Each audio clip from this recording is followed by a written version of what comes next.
서울 한남동의 11월은 언제나 쌀쌀했습니다. 해가 일찍 지는 탓에 오후 5시만 되어도 거리는 이미 어스름에 잠겼고 고층 아파트 창문마다 불이 하나둘 켜지기 시작했습니다. 박서준은 지하철 한남역 3번 출구를 나와 익숙한 골목길을 걸으며 손에 든 편의점 삼각김밥과 캔커피를 바라보았습니다. 저녁을 함께 먹자는 아내의 문자는 오지 않았고 요즘 들어 그런 문자는 점점 뜸해지고 있었습니다. 엘리베이터 안에서 서준은 자신의 얼굴을 비춰보았습니다. 32살, 안경 너머로 보이는 눈가의 피로, 다림질하지 않은 셔츠 깃이 그를 초라하게 만들었습니다. 사이버 보안 엔지니어라는 직함은 그럴듯했지만 실상은 하루 10시간씩 모니터 앞에 앉아 코드와 로그 파일을 들여다보는 일의 연속이었습니다. 회사는 강남구 테헤란로에 있었고 출퇴근 시간만 왕복 3시간이 걸렸습니다. 15층에서 엘리베이터 문이 열리자 조용한 복도가 나타났습니다. 1503호 현관문 앞에 서자 도어락이 부드러운 멜로디와 함께 열렸는데 이것은 서준이 직접 설치한 스마트 홈 시스템이었습니다. 얼굴 인식, 음성 인식, 동선 감지까지 가능한 최신형 AI 기반 시스템으로 회사 프로젝트로 개발 중인 프로토타입을 자택에 먼저 적용해 본 것이었습니다. 어서 오세요. 서준님, 현재 실내 온도는 섭씨 22도입니다. 부드러운 여성 목소리가 현관에서 들려왔습니다.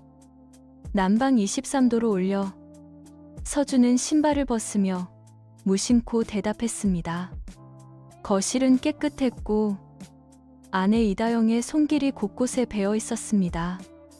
인테리어 디자이너인 그녀답게 미니멀한 북유럽 스타일 소파, 대리석 무늬 테이블, 벽면을 따라 설치된 간접 조명까지 모든 것이 잡지에서 본 듯한 완벽함을 자랑했습니다. 하지만 그 완벽함은 어딘가 차갑고 공허했으며 서준은 소파에 앉아 캔커피를 마시며 그 공허함을 느꼈습니다. 거실 한쪽 벽면에는 65인치 스마트 TV가 걸려 있었고 그 옆에는 서준이 설치한 중앙 제어 패널이 실시간 온도, 습도, 공기질 지수를 표시하고 있었습니다. 그리고 그 아래에 작은 아이콘 하나가 눈에 들어왔습니다. 음성 로그 기록 중. 이 기능은 본래 회사 프로젝트의 일환으로 가정 내 모든 음성 명령을 학습해 사용자 패턴을 분석하고 더 나은 서비스를 제공하기 위한 것이었습니다. 서준은 몇 주 전 이 기능을 활성화했지만 실제로 로그를 확인해 본 적은 없었는데 필요도 없었고 시간도 없었기 때문입니다. 하지만 오늘은 달랐습니다. 서준은 문득 호기심이 생겨 아내가 집에 혼자 있을 때 무슨 말을 하는지, AI와 어떻게 상호작용하는지 궁금해졌습니다. 그는 노트북을 켜고 관리자 모드로 접속해 날짜별로 정리된 로그 파일을 확인했습니다. 11월 23일 월요일, 11월 24일 화요일, 11월 25일 수요일이 차례로 나열되어 있었습니다. 서준은 무심코 25일 파일을 클릭했습니다. 그날은 자신이 야근을 했던 날로 밤 10시가 넘어서야 집에 돌아왔고 아내는 이미 침실에서 자고 있었습니다. 재생 버튼을 누르자 16, 12, 3 도어락 해제 얼굴 인식 이다영 라는 기록과 함께 AI 난방 꺼져라는 평범한 다영의 음성이 들렸습니다. 서준은 계속 들었습니다. 16, 14, 22 추가 음성 감지라는 표시와 함께 다영의 목소리가 다시 들렸는데 이번에는 톤이 달랐습니다. 빨리, 누가 볼 수도 있어. 거실로 먼저 들어가. 낮고 급하고 긴장된 목소리였습니다. 서준은 손을 멈췄고 그 다음 순간 16, 14, 35 미등록 음성 감지 남성이라는 기록이 나타났습니다. 파일에는 구체적인 내용이 기록되지 않았지만 음성 파형 그래프가 표시되어 있었고 서준은 원본 오디오를 재생했습니다. 발소리, 낮게 웃는 소리, 그리고 문 닫히는 소리가 차례로 들렸습니다. 서준의 손이 떨렸고 그는 마우스를 움직여 다른 날짜를 확인했습니다. 11월 20일, 11월 18일, 11월 15일에도 같은 패턴이 반복되었습니다. 오후 4시에서 6시 사이, 서준이 회사에 있는 시간대에 미등록 남성 음성과 다영의 낮은 목소리가 기록되어 있었습니다. 이게 뭐지? 서준은 중얼거리며 빠르게 뛰는 심장과 손바닥에 맺힌 땀을 느꼈습니다. 그는 노트북 화면을 응시했는데 화면 속 파형들은 냉정하고 정확했으며 감정도 거짓말도 없이 그저 기록된 사실만을 보여주고 있었습니다. 현관 쪽에서 도어락이 열리는 소리가 들렸습니다. 다녀왔어요. 다영의 목소리는 평소처럼 밝고 부드러웠고 서준은 재빨리 노트북을 덮으며 떨리는 손을 애써 침착하게 유지했습니다. 왔어. 서준이 대답하자 다영은 코트를 벗어 걸고 거실로 들어왔습니다. 30살. 긴 머리를 한쪽으로 넘긴 모습. 얇은 니트와 슬랙스 차림의 그녀는 언제나 단정하고 세련되었습니다. 서준은 그런 그녀와 대학 동아리에서 만났고 3년 전 결혼했는데 그때는 모든 것이 좋았습니다. 오늘 저녁 먹었어. 다영이 물었고 응. 편의점에서라고 대답하자 또 몸 상하려고 그래라며 부엌으로 가서 냉장고를 열었습니다.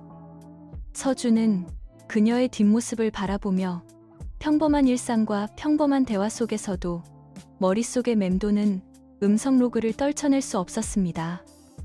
빨리. 누가 볼 수도 있어. 그는 입술을 깨물었습니다. 오늘 클라이언트 미팅 어땠어? 서준이 물었고 목소리가 평소보다 조금 떨렸지만 다영은 눈치채지 못한 것 같았습니다. 응. 괜찮았어. 새 프로젝트 하나 따냈어. 호텔 로비 리노베이션. 축하해. 고마워. 다영은 완벽한 미소를 지었고 서준은 그 미소 뒤에 무엇이 있는지 알 수 없었습니다. 밤이 깊어가고 다영은 침실로 들어가 샤워를 했으며 서준은 거실에 혼자 남아 다시 노트북을 켰습니다. 그는 로그 파일을 스크롤하며 하나하나 확인했는데 날짜, 시간, 음성 패턴 모든 것이 일치했고 미등록 남성 음성은 지난 3주 동안 총 7번 감지되었습니다. 서준은 이마에 손을 얹으며 머리가 아파오는 것을 느꼈고 이게 현실인지 악몽인지 구분이 되지 않았으며 자신이 만든 시스템을 믿어야 할지 아니면 아내를 믿어야 할지 알 수 없었습니다. 창밖으로 한남동의 야경이 펼쳐져 있었고 불빛들이 반짝였으며 차가운 11월 밤 공기가 창문 틈새로 스며들었습니다. 서준은 그 불빛들을 바라보며 내가 뭘 놓쳤을까? 아니면 내가 뭘 보고 있는 걸까 하고 생각했지만 답을 알 수 없었습니다. 다만 한 가지는 확실했는데 그가 안전하다고 믿었던 이 집, 이 공간이 이제 낯설게 느껴진다는 것이었고 그 낮짐 속에는 두려움이 자리 잡고 있었습니다. 침실에서 다영이 나오는 소리가 들렸습니다. 자러 안 와. 응. 조금 있다가. 서준은 차분한 목소리로 대답했지만 손은 여전히 떨리고 있었습니다. 그날 밤 서준은 잠들지 못했습니다. 서준은 다음날 아침 일찍 일어나 회사로 향했지만 지하철 안에서도 어젯밤의 음성 로그가 머릿속을 떠나지 않았습니다. 출근길 내내 그는 스마트폰 화면을 들여다보며 자신이 개발한 시스템의 관리자 페이지를 확인했고, 새벽 4시까지 분석한 데이터들이 여전히 같은 결론을 가리키고 있었습니다. 미등록 남성 음성, 반복되는 시간대, 그리고 다영의 낮고 긴장된 목소리였습니다. 회사에 도착해서도 서준은 일에 집중할 수 없었습니다. 동료들이 회의실에서 새 보안 프로토콜에 대해 논의하는 동안 그는 노트북 화면 앞에서 멍하니 앉아 있었고, 팀장이 서준 씨, 괜찮아요? 라고 물었을 때야 겨우 정신을 차렸습니다. 네, 죄송합니다. 어젯밤에 잠을 못 자서요. 거짓말은 아니었지만 이유는 말할 수 없었습니다. 점심시간이 되자 서준은 사무실 옥상으로 올라가 담배를 꺼냈습니다. 원래 금연 중이었지만 오늘은 예외였고, 연기를 깊이 들이마시며 그는 선택지를 정리하기 시작했습니다. 다영에게 직접 물어볼 수도 있었지만, 만약 오해라면 신뢰가 깨질 것이고, 만약 사실이라면 그녀는 부인할 것이었습니다. 증거가 필요했고, 명확하고 부정할 수 없는 증거가 필요했습니다. 서준은 오후 내내 자신의 업무용 서버에 접속해 집의 AI 시스템을 원격으로 업그레이드했습니다. 음성 인식 기능을 강화하고 화자 분리 알고리즘을 추가했으며, 무엇보다 중요한 것은 음성 패턴 매칭 기능을 활성화한 것이었습니다. 이제 시스템은 단순히 미등록 음성이라고 표시하는 것이 아니라 같은 사람의 목소리인지 아닌지를 분석해 알려줄 수 있었습니다. 퇴근 후 서준은 일부러 평소보다 일찍 집에 돌아갔습니다. 오후 5시 반. 다영은 아직 집에 없었고 거실은 조용했습니다. 그는 중앙 제어 패널을 열고 오늘의 로그를 확인했는데, 16, 23, 17 도어락 해제 얼굴 인식 이다영, 16, 25, 40 추가 음성 감지, 16, 16, 2 음성 패턴 분석, 이전 기록과 92% 일치 남성 라는 기록이 나타났습니다. 서준의 손이 얼어붙었습니다. 92% 일치라는 것은 통계적으로 동일 인물일 확률이 거의 확실하다는 의미였고, 이것은 단발성 사건이 아니라 반복되는 만남이라는 뜻이었습니다. 그는 원본 오디오 파일을 재생했고, 스피커에서 다영의 목소리가 흘러나왔습니다. 오늘은 좀 일찍 끝났네. 커피 마실래? 그리고 낮은 남성 목소리가 대답했습니다. 좋지? 아, 그런데 저번에 말했던 그 프로젝트 거는 어떻게 됐어? 서준은 숨을 참았습니다. 대화는 자연스러웠고 친밀했으며 익숙했습니다. 이것은 우연한 만남이 아니라 지속적인 관계였고, 그들은 서로의 일상을 공유하고 있었습니다. 서준은 파일을 멈추고 소파에 주저앉아 두 손으로 얼굴을 감쌌습니다. 분노보다는 허탈감이 먼저 밀려왔고, 3년간의 결혼 생활이 한순간에 모래성처럼 무너지는 느낌이었습니다. 하지만 감정에 휩싸일 시간은 없었습니다. 서준은 천천히 숨을 고르며 다시 노트북을 켰고, 이번에는 더 체계적인 조사를 시작했습니다. 그는 지난 2달간의 모든 음성 로그를 추출해 엑셀 파일로 정리했으며, 날짜, 시간, 음성 패턴, 대화 길이를 데이터베이스화했습니다. 패턴이 명확하게 드러났는데, 남성은 주로 화요일과 목요일 오후에 나타났고, 평균 체류 시간은 1시간에서 2시간이었으며, 가장 최근 방문은 바로 오늘 오후였습니다.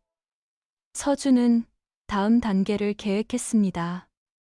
음성만으로는 충분하지 않았고, 얼굴이 필요했으며 신원이 필요했습니다. 그는 현관 도어, 카메라의 설정을 변경해 얼굴 인식 실패 시에도 자동으로 영상을 저장하도록 설정했고, 거실 스마트 TV에 내장 카메라도 활성화했습니다. 원래 이 카메라는 화상 통화용이었지만 조금만 설정을 바꾸면 감시 카메라로도 사용할 수 있었습니다. 며칠이 지났고 서준은 평소처럼 출근하고 퇴근했으며 다영과는 여전히 일상적인 대화를 나눴습니다. 오늘 저녁 뭐 먹을래? 회사 일은 어때? 주말에 뭐 할까? 모든 것이 평범했지만 서준의 눈빛은 달라져 있었습니다. 그는 다영을 관찰했고 그녀가 스마트폰을 볼 때 화면을 살짝 가리는 습관, 전화가 올 때 침실로 들어가는 패턴, 그리고 특정 요일에 유난히 화장을 신경 쓰는 모습을 기록했습니다. 11월 30일 목요일, 서준은 회사에서 오후 3시에 조퇴를 신청했습니다. 몸이 좀 안 좋아서요. 라고 말했고, 팀장은 흔쾌히 허락했습니다. 그는 집으로 돌아가는 대신 근처 카페에 자리를 잡고 노트북을 켰으며 실시간 모니터링 모드로 집안의 모든 센서와 카메라를 원격으로 지켜보기 시작했습니다. 오후 4시 15분, 도어락 해제 얼굴 인식, 이다영 알림이 떴습니다. 서준은 화면을 응시했고 곧이어 추가 음성 감지 알림이 나타났습니다. 그리고 오후 4시 23분, 현관 카메라가 작동했습니다. 화면에 한 남자가 나타났는데 30대 중반으로 보이는 단정한 정장 차림의 남자였고, 그는 현관문을 열고 들어서며 뒤를 돌아보았습니다. 서준은 스크린샷을 찍었고 얼굴 인식 소프트웨어에 이미지를 업로드했습니다. 몇 초 후 결과가 나왔는데 소셜 미디어 프로필과 연동된 데이터베이스에서 매칭된 인물은 윤재민, 36살, 직업은 부티크 호텔 매니저였습니다. 서준은 재민의 인스타그램 계정을 열었고 그곳에는 세련된 호텔 인테리어 사진들과 함께 새로운 프로젝트를 함께할 디자이너분과 미팅 중이라는 게시물이 있었습니다. 사진 속에는 다영이 함께 있었고 그들은 웃고 있었습니다. 서준은 카페 테이블에 주먹을 내리쳤고 옆 테이블의 손님이 놀라 쳐다보았지만 그는 신경 쓰지 않았습니다. 분노가 치솟았지만 동시에 머릿속은 차갑게 식어갔으며 감정과 이성이 분리되는 기묘한 감각이었습니다. 그는 모든 증거를 클라우드에 백업했고 음성 파일, 영상, 스크린샷, 소셜미디어 기록까지 날짜별로 정리했습니다. 그날 저녁 서준은 평소처럼 집에 돌아갔고 다영은 거실에서 TV를 보고 있었습니다. 일찍 왔네? 그녀가 웃으며 말했고 서준은 응, 일이 일찍 끝났어라고 대답했습니다. 그는 소파에 앉아 다영의 옆모습을 바라보았는데 그녀는 여전히 아름다웠고 여전히 그가 사랑했던 사람이었지만 이제는 낯선 사람처럼 느껴졌습니다. 서준은 마음속으로 다짐했습니다. 더 이상 의심이 아니라 확신이었고 더 이상 망설임이 아니라 행동이 필요한 시점이었습니다. 그는 조용히 복수를 준비하기 시작했고 그 복수는 소리 없이 치밀하게 그리고 완벽하게 진행될 것이었습니다. 왜냐하면 서준은 감정에 휘둘리는 사람이 아니라 데이터와 논리로 움직이는 엔지니어였기 때문입니다. 그날 밤 서준은 다시 한번 모든 파일을 검토했고 법률 상담 사이트에 접속해 이혼 절차와 증거 제출 방법을 조사했습니다. 그는 아무것도 놓치지 않을 것이었고 아무것도 용서하지 않을 것이었습니다. 창밖으로 한남동의 불빛이 여전히 반짝이고 있었지만 서준의 눈빛은 그 어느 때보다 차갑고 단단했습니다. 12월 첫째 주 월요일 아침, 서준은 광화문에 위치한 법무법인 정도의 사무실 앞에 서 있었습니다. 고층 빌딩 23층, 유리문 너머로 보이는 깔끔한 리셉션과 가죽 소파는 이곳이 평범한 곳이 아님을 말해주고 있었습니다. 서준은 심호흡을 하고 문을 열었으며 리셉션 직원이 미소를 지으며 예약하셨나요? 라고 물었을 때 네, 10시에 강민재 변호사님과 상담 예약했습니다라고 차분하게 대답했습니다. 대기실에서 10분을 기다린 후 서준은 변호사 사무실로 안내되었습니다. 강민재 변호사는 50대 초반으로 보이는 여성이었고 짧은 단발머리와 검은색 정장 차림에서 날카로움과 동시에 신뢰감이 느껴졌습니다.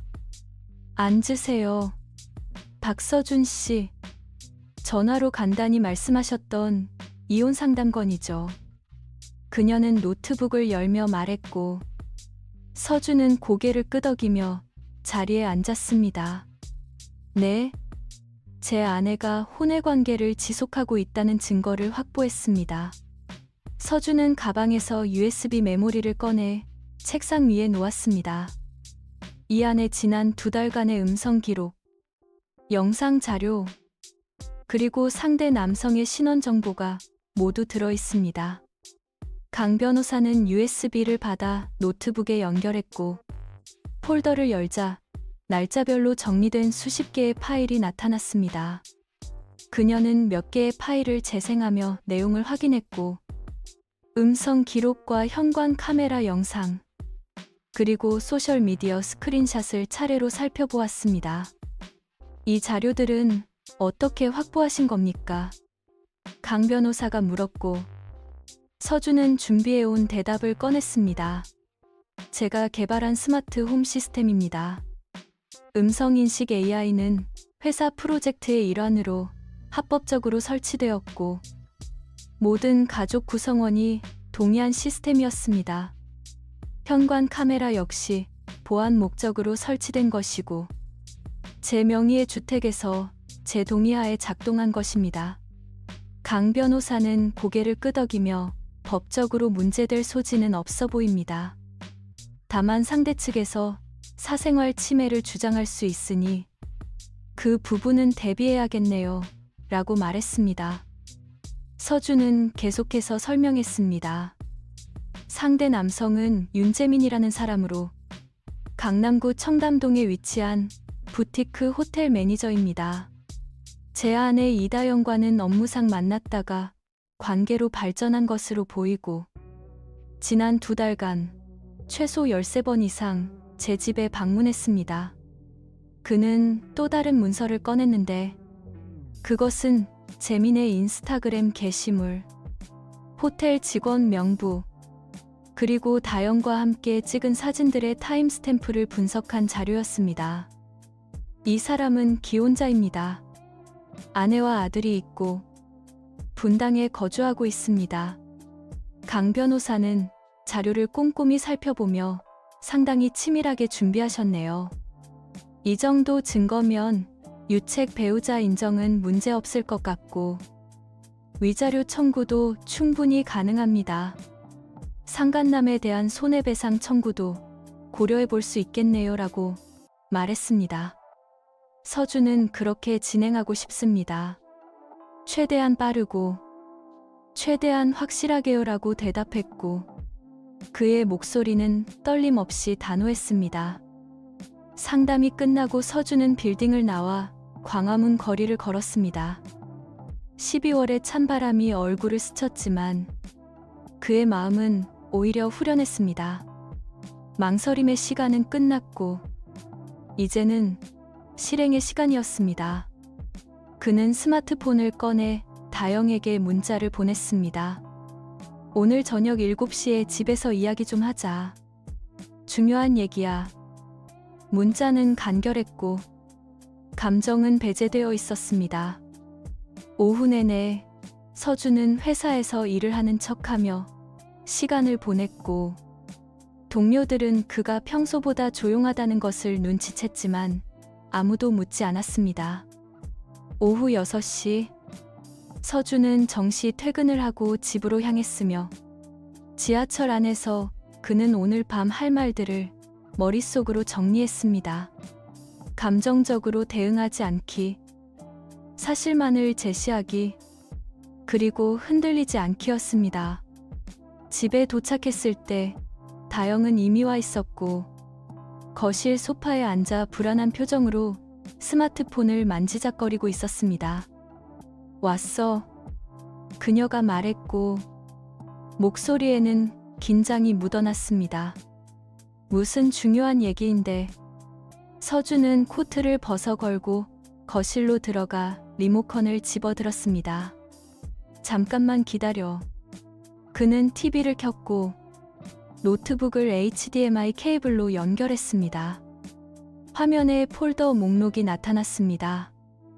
2024년 11월 음성 기록, 현관 카메라 영상, 신원 정보, 소셜 미디어 증거라는 제목의 폴더들이 차례로 보였고, 다영의 얼굴이 창백하게 변했습니다. 이게 뭐야? 그녀가 물었지만 서준은 대답하지 않고 첫 번째 음성 파일을 재생했습니다. 스피커에서 다영의 목소리가 흘러나왔습니다. 빨리. 누가 볼 수도 있어. 거실로 먼저 들어가. 그리고 낯선 남자의 웃음소리가 이어졌습니다. 다영은 입술을 깨물며 벌떡 일어섰습니다. 야, 이거 끄고 얘기 좀 하자. 이게 무슨 짓이야. 그녀의 목소리는 떨리고 있었지만 서준은 여전히 무표정하게 다음 파일을 열었습니다. 이번에는 영상이었고, 현관 카메라에 찍힌 윤재민의 얼굴이 화면 가득 나타났습니다. 그는 다영과 나란히 서서 현관문을 열고 들어오고 있었고, 타임스탬프는 11월 30일 오후 4시 23분을 가리키고 있었습니다. 저 사람 누구야? 서준이 처음으로 입을 열었고, 목소리는 낮고 차가웠습니다. 다영은 화면을 보다가 고개를 돌렸고, 그건 클라이언트야. 호텔 프로젝트 때문에 라고 변명을 시작했지만 서준은 다음 파일을 열었습니다. 윤재민의 인스타그램 프로필 화면이었고, 기혼, 아내 김수진, 아들 윤지호 7세라는 정보가 빨간색으로 표시되어 있었습니다. 클라이언트가 우리 집에 13번이나 왔어. 그것도 내가 회사에 있는 시간에만. 서준의 목소리가 조금씩 높아졌지만 그는 여전히 감정을 억누르고 있었습니다. 이 사람 기혼자야. 7살짜리 아들이 있어. 그리고 너는 그 사람을 우리 집, 내가 매달 대출금을 갚아가며 마련한 이 집에 데려왔어. 다영은 소파에 주저앉으며 두 손으로 얼굴을 가렸고, 미안해. 정말 미안해. 나도 어떻게 된 건지 모르겠어라고 울먹이기 시작했습니다. 하지만 서준은 멈추지 않았습니다. 그는 마지막 파일을 열었는데 그것은 엑셀 시트였고, 날짜별로 정리된 만남의 기록, 체류 시간, 음성 분석 결과가 표로 정리되어 있었습니다. 11월 3일부터 12월 1일까지 총 13번, 평균 체류 시간 1시간 47분, 음성 패턴 일치율 92%에서 96% 사이. 이게 우연이야? 실수야. 서준은 리모컨을 테이블에 내려놓으며 다영을 똑바로 바라보았습니다. 나한테 뭐가 부족했는데? 서준이 물었고, 이번에는 목소리에 감정이 실렸습니다. 내가 너한테 잘못한 게 뭐야? 바쁘다고. 대화가 부족하다고. 그래서 다른 남자를 집에 데려와. 다영은 고개를 들어 서준을 보았고, 눈물이 볼을 타고 흘러내렸지만 그녀의 눈빛에는 변명보다는 두려움이 가득했습니다. 당신은 나한테 관심이 없었어. 매일 회사 일만 하고 집에 와서도 노트북만 들여다보고 나는 투명 인간 같았어. 서준은 비웃음을 흘렸습니다. 그래서 해결책이 불륜이야. 대화로 풀 생각은 안 하고 그는 노트북을 닫으며 일어섰습니다. 오늘 변호사 만나고 왔어. 이혼 소송 준비 중이야. 모든 증거는 이미 변호사한테 넘어갔고 유책 배우자는 너고 위자료 청구할 거야. 그리고 윤재민한테도 손해배상 청구 들어갈 거야. 다영의 얼굴에서 핏기가 완전히 사라졌고 손해배상 그 사람한테까지 라고 되물었습니다. 당연하지. 그 사람도 기혼자고 고의로 타인의 혼인 관계를 침해했어. 법적으로 충분히 가능해. 서준은 가방을 집어들며 나 당분간 회사 근처 고시원에서 지낼 거야. 변호사 통해서 연락할게 라고 말했습니다. 다영은 일어나 서준의 팔을 붙잡으려 했지만 그는 뿌리치고 현관으로 향했습니다. 제발 한 번만 더 생각해봐. 우리 다시 시작할 수 있잖아. 라고 다영이 울먹였지만 서준은 뒤돌아보지 않았습니다. 너 방금 한 말 들었어. 내 잘못이라고 했잖아. 사과가 아니라 변명이었어. 그게 내 본심이야. 서준은 신발을 신으며 마지막으로 말했습니다. 그리고 한 가지만 더 알려줄게. 윤재민 아내한테도 이 증거 보낼 거야. 네가 당한 만큼 그 사람도 당해야지. 다영은 그 자리에 주저앉으며 안 돼. 그러지 말라고 외쳤지만 서준은 이미 문을 열고 나가고 있었습니다. 복도에 나온 서준은 엘리베이터를 기다리며 깊게 숨을 쉬었습니다. 손이 떨렸고 심장이 빠르게 뛰었지만 그는 돌아가지 않았습니다.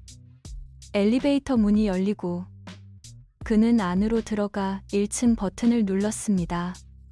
거울에 비친 자신의 얼굴은 창백했지만 눈빛은 어느 때보다 단단했습니다.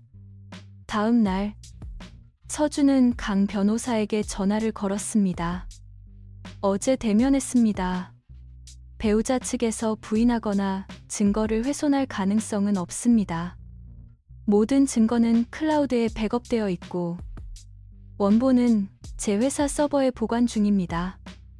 강 변호사는 잘하셨습니다. 그럼 이번 주 안으로 소장 준비해서 접수하겠습니다.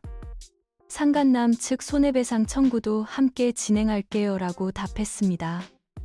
그리고 서준은 한 가지 더 실행에 옮겼습니다. 윤재민의 아내 김수진의 연락처를 찾는 것은 어렵지 않았고 소셜미디어를 통해 그녀의 이메일 주소를 확보한 서준은 익명 계정으로 증거 파일 일부를 첨부해 메일을 보냈습니다. 제목은 간단했습니다. 귀하의 남편 윤재민에 관한 중요한 정보. 본문에는 날짜, 장소, 그리고 상대 여성의 이름만 적혀 있었습니다. 사흘 후 서준은 회사 동료로부터 뜻밖의 소식을 들었습니다. 야, 너 청담동 그 부티크 호텔 알지? 거기 매니저가 갑자기 정직당했대. 무슨 스캔들 터진 것 같던데. 서준은 커피를 마시며 그래. 무슨 일인데? 라고 무심하게 물었고 동료는 잘은 모르겠는데 SNS에서 난리 났더라. 기혼자가 불륜 저질렀다나 뭐라나라고 대답했습니다. 서준은 아무 말 없이 고개를 끄덕였습니다.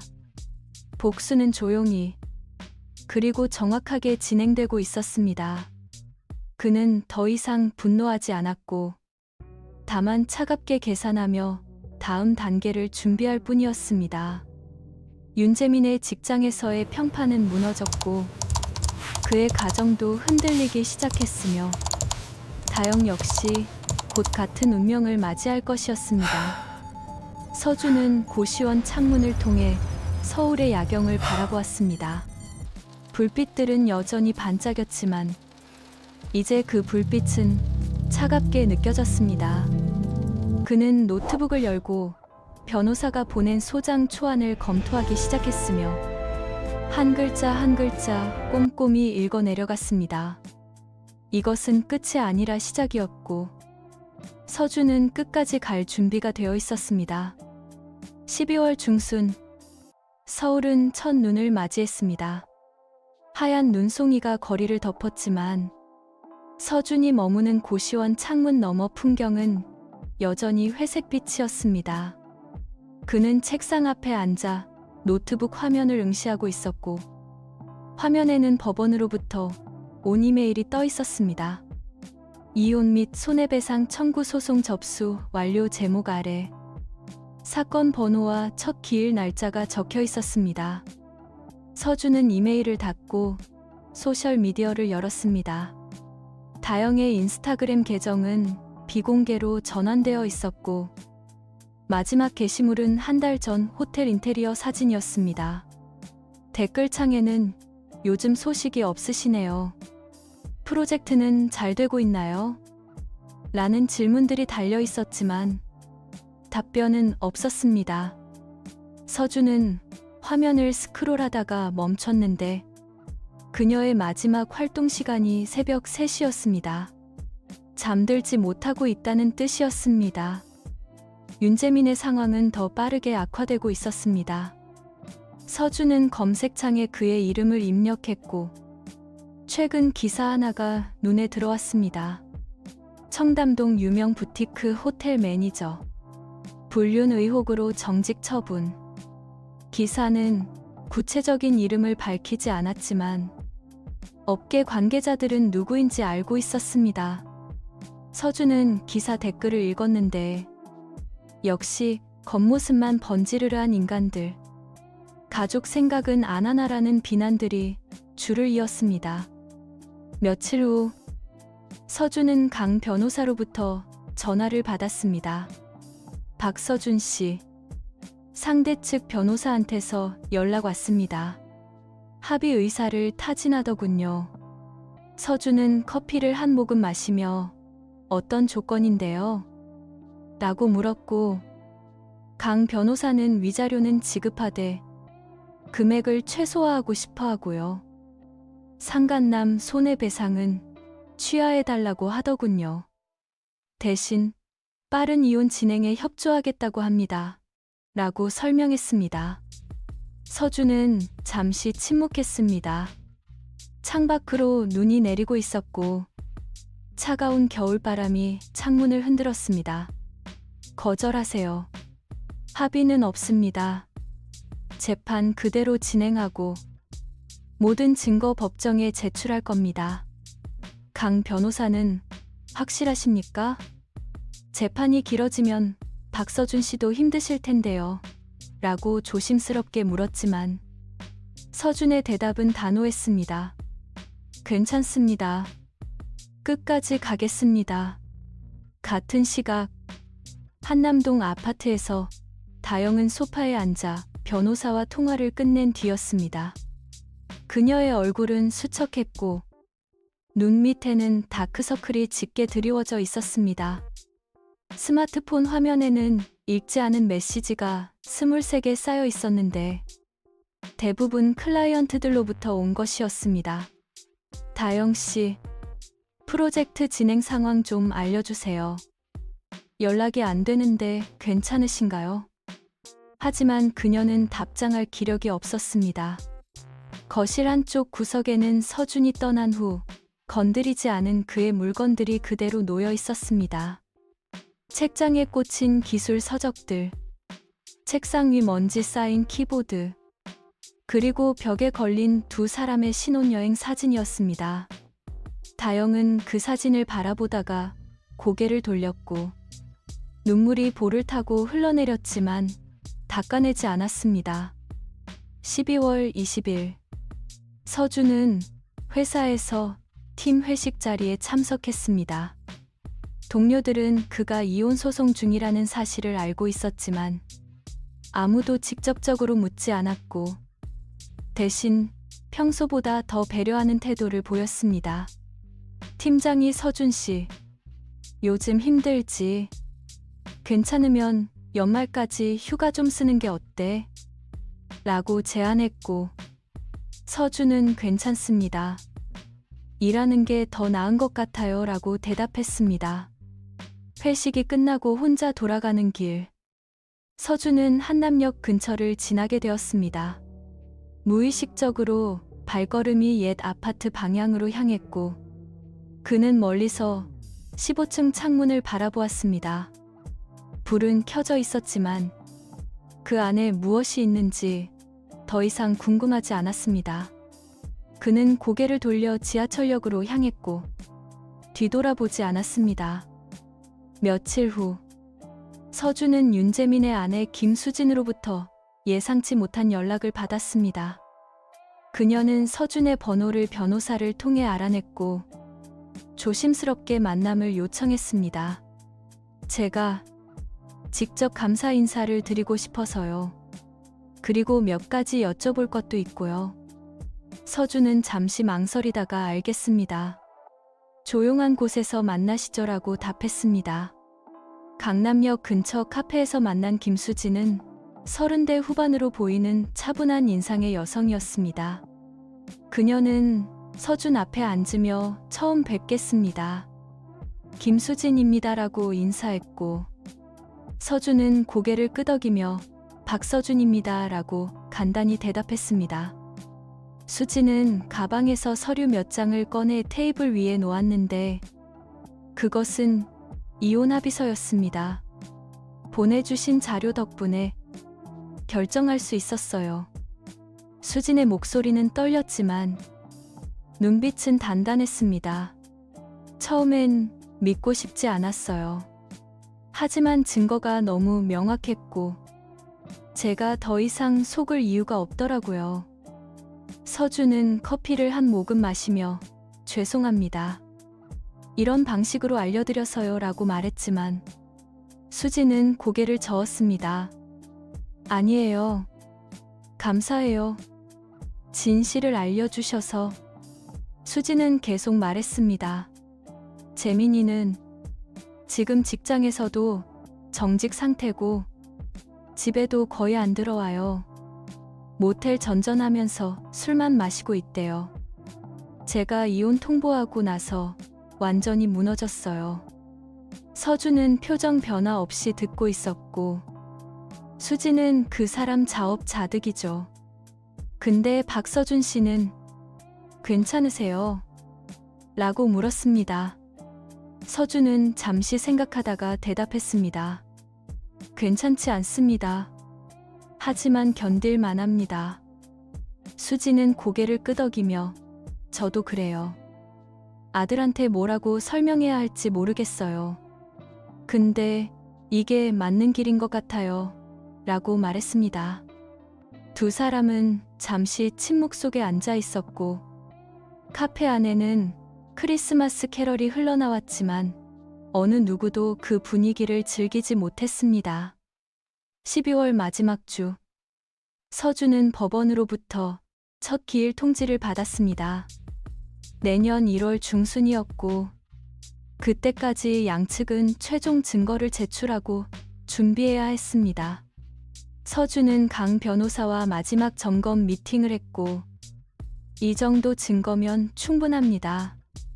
유책 판결은 확실하고 위자료도 상당 금액 받으실 수 있을 겁니다라는 말을 들었습니다. 하지만 서준은 위자료 금액에 관심이 없었습니다. 그가 원했던 것은 돈이 아니라 정의였고 책임의 인정이었으며 무엇보다 자신이 겪은 배신에 대한 명확한 응답이었습니다. 금액은 상관없습니다.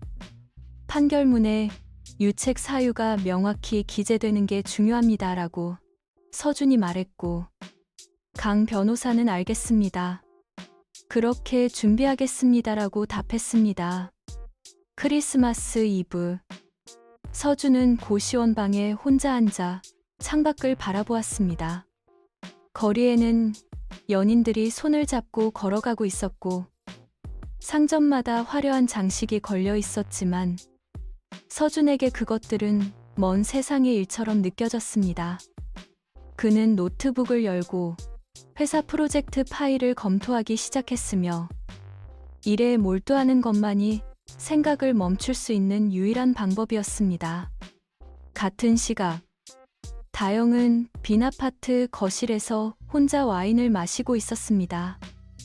TV는 꺼져 있었고 스마트 홈 AI도 비활성화되어 있었습니다. 그녀는 스마트폰을 집어들고 서준에게 문자를 쓰기 시작했지만 몇 글자 쓰다가 지우기를 반복했습니다. 결국 아무것도 보내지 못하고 그녀는 소파에 몸을 기댄 채 천장을 바라보았습니다. 윤재민은 분당의 한 원룸에서 소주병을 앞에 두고 앉아 있었습니다. 그의 스마트폰에는 호텔 인사팀으로부터 온 메시지가 떠 있었는데 정직기간 종료 후 재계약 불가 통보라는 내용이었습니다. 사실상 해고였고 그의 경력에는 지울 수 없는 오점이 남았습니다. 그는 빈 병을 쓰레기통에 던지며 다 망했어라고 중얼거렸지만 아무도 듣지 않았습니다. 12월 31일 서준은 회사 동료들과 함께 새해 카운트다운을 보러 한강에 나갔습니다. 불꽃놀이가 하늘을 수놓았고 사람들은 환호했지만 서준은 조용히 서서 그 광경을 바라보기만 했습니다. 자정이 되고 새해가 밝았을 때 그는 속으로 다짐했습니다. 올해는 끝낸다. 그리고 다시 시작한다. 불꽃은 사라졌지만 서준의 눈빛은 여전히 타오르고 있었습니다. 1월 중순, 법정은 차갑고 고요했습니다. 서준은 검은색 정장을 입고 강 변호사 옆에 앉아 있었고 건너편에는 다영과 그녀의 변호사가 자리하고 있었습니다. 다영은 눈에 띄게 수척해져 있었고 그녀의 손은 무릎 위에서 떨리고 있었습니다. 재판장이 입장하자 모두가 일어섰고 서준은 똑바로 전방을 응시했습니다. 재판은 예상보다 빠르게 진행되었습니다. 증거는 명확했고 다영 측은 사실관계를 부인하지 않았습니다. 재판장은 제출된 음성 기록, 영상 자료, 그리고 소셜미디어 증거를 검토한 후 피고의 유책 사유가 충분히 입증되었다고 판시했습니다. 위자료는 서준이 청구한 금액의 80% 수준에서 결정되었고 재산 분할은 서준에게 유리하게 진행되었습니다. 판결문을 받아든 서준은 무표정했습니다. 승리했지만 기쁘지 않았고 끝났지만 후련하지 않았습니다. 그는 법정을 나서며 복도에서 다영과 마주쳤고 그녀는 멈춰서서 미안해라고 짧게 말했습니다. 서준은 고개를 끄덕이며 나도 우리 둘 다 잘못했어라고 대답했고 더 이상 할 말은 없었습니다. 2월 초 서준은 분당의 새 아파트로 이사했습니다. 고시원 생활을 정리하고 회사와 가까운 곳에 작은 원룸을 계약했는데 집은 비어 있었지만 깨끗했습니다. 그는 박스를 풀며 과거의 물건들을 하나하나 정리했고 다영과 함께 찍은 사진들은 모두 봉투에 넣어 보관했습니다. 버리지는 않았지만 꺼내보지도 않을 것이었습니다. 이사 후 첫 주말 서준은 청계산 등산로를 찾았습니다. 회사 동료가 추천해준 산악회에 가입했고 그곳에서 만난 사람들은 그의 과거를 묻지 않았습니다. 그들은 단지 함께 산을 오르고 정상에서 커피를 마시며 하산 후 막걸리 한 잔을 나눴습니다. 서준은 그 단순함이 좋았고 목표가 명확한 등산이라는 행위가 그에게 작은 안정을 주었습니다. 정상에 올라 서울 시내를 내려다보며 서준은 깊게 숨을 들이마셨습니다. 차가운 2월의 공기가 폐를 채웠고 그는 눈을 감았습니다. 머릿속에는 여전히 다영의 목소리, 윤재민의 얼굴, 그리고 음성 로그의 파형들이 맴돌았지만 예전처럼 가슴을 조이지는 않았습니다. 이제는 그저 지나간 일이었고 기록된 과거였으며 더 이상 그를 지배하지 못하는 기억이었습니다. 3월, 서준은 회사에서 새 프로젝트 리더로 임명되었습니다. 스마트홈 보안 시스템의 차세대 버전을 개발하는 일이었고 팀장은 서준 씨가 가장 적임자야. 이번 프로젝트 잘 부탁해라고 말했습니다. 서준은 고개를 끄덕이며 최선을 다하겠습니다라고 답했고 그는 진심이었습니다. 일은 그에게 의미를 주었고 목표는 그에게 방향을 제시했습니다. 어느 날 저녁, 서준은 우편함에서 편지 한 통을 발견했습니다. 발신인은 김수진이었고 그는 집으로 돌아가 편지를 열었습니다. 편지는 손글씨로 정성스럽게 쓰여 있었는데 내용은 간단했습니다. 서준 씨, 그동안 안녕하셨나요? 저는 이혼 절차를 마무리하고 지금 아들과 함께 새로운 삶을 준비 중입니다. 힘든 시기였지만 덕분에 진실을 알 수 있었고 올바른 선택을 할 수 있었습니다. 감사합니다. 그리고 서준 씨도 행복하시길 바랍니다. 서준은 편지를 접어 책상 서랍에 넣었습니다. 그는 답장을 쓰지 않았지만 그녀의 안부가 궁금했고 그녀와 아들이 잘 지내기를 바랐습니다. 복수는 끝났지만 그것이 남긴 파장은 여전히 여러 사람의 삶에 영향을 미치고 있었습니다. 서준은 그것이 무겁게 느껴졌지만 피할 수 없는 책임이라는 것도 알고 있었습니다. 봄이 왔습니다. 벚꽃이 만개한 4월 어느 토요일, 서준은 산악회 사람들과 남산을 올랐습니다. 정상에서 서울타워를 바라보며 한 회원이 서준 씨, 요즘 표정이 많이 밝아졌어요 라고 말했고 서준은 그래요. 저도 모르게 그랬나 봐요 라고 대답하며 웃었습니다. 그 웃음은 억지가 아니었고 오랜만에 느끼는 진짜 미소였습니다. 하산 후 서준은 혼자 카페에 들러 아메리카노를 주문했습니다. 창가 자리에 앉아 커피를 마시며 거리를 바라보았는데 사람들이 웃고 걸어가고 있었고 아이들이 뛰어놀고 있었으며 세상은 여전히 돌아가고 있었습니다. 서준은 스마트폰을 꺼내 다영의 연락처를 찾았고 이름을 오래 바라보다가 결국 삭제 버튼을 눌렀습니다. 더 이상 필요하지 않았습니다. 며칠 후 서준은 옛 아파트 근처를 지나게 되었습니다. 한남역 앞을 걷다가 무심코 고개를 들어 15층을 바라보았는데 창문에는 불이 꺼져 있었습니다. 다영은 이미 그곳을 떠났고 새 주인이 들어올 준비를 하고 있을 것이었습니다. 서준은 더 이상 그곳을 바라보지 않았고 지하철역으로 향했습니다. 5월 어느 날 서준은 회사 옥상에서 팀 동료와 커피를 마시며 대화를 나누고 있었습니다. 동료가 서준 씨, 새로운 사람 만날 생각 없어요? 라고 물었고 서준은 잠시 생각하다가 아직은 아니에요. 근데 언젠가는 그럴 수도 있겠죠라고 대답했습니다. 동료는 그래요. 천천히 생각하세요. 서준 씨는 좋은 사람이니까 분명 기회가 올 거예요 라고 격려했습니다. 서준은 고개를 끄덕이며 서울 하늘을 바라보았습니다. 구름이 천천히 흘러가고 있었고 햇살이 따뜻했습니다. 그는 자신이 완전히 회복된 것은 아니라는 것을 알고 있었지만 적어도 앞으로 나아가고 있다는 것은 확신할 수 있었습니다. 상처는 남았지만 아물고 있었고 분노는 사라지고 담담함이 자리 잡았으며 미래는 여전히 열려 있었습니다. 6월 초 서준은 청계산 정상에서 일출을 보기 위해 새벽 4시에 출발했습니다.